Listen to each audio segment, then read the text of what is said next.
Welcome to mama's kitchen. आज आपण बनवणार आहोत 9 महिने ते 1 वर्षाच्या वरील बाळासाठी प्रोटीन रिच असा पराठा, पनीर पराठा। त्यासाठी आपल्याला लागणार आहे कणिक ही आपण 5 ते 10 मिनटं भिजवून ठेवली आहे। त्यात थोडा कोथिंबीर टाकून ठेवायचा आहे।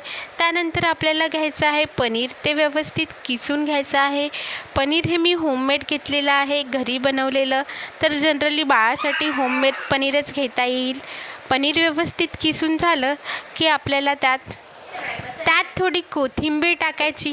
त्यानंतर त्यात थोडं धने पावडर, थोडं जिरं, थोडी हळद आणि थोडंसं मीठ टाकून व्यवस्थित मिक्स करून घ्यायचं। त्यानंतर आपल्याला एक पॅन घ्यायचा आहे, त्यामध्ये थोडं तूप लावायचं आहे आणि जे आपण कणकेचं बॅटर बनवलेलं होतं ते आपल्याला पॅनमध्ये टाकून घ्यायचं आहे आणि जे आपण पनीर व्यवस्थित किसून घेतलं होतं ते पनीर त्या बॅटरवर टाकायचं आहे आणि या साईडने झाकण ठेवून 5 मिनटं शिजू द्यायचं आहे।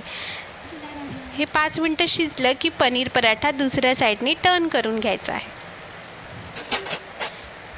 अशाच जर नवीन आणि हेल्दी आणि टेस्टी रेसिपीज तुम्हाला बाळासाठी पाहायला आवडत असेल तर प्लीज चॅनलला सबस्क्राईब करा आणि जर व्हिडिओ आवडला असेल तर व्हिडिओला लाईक करा।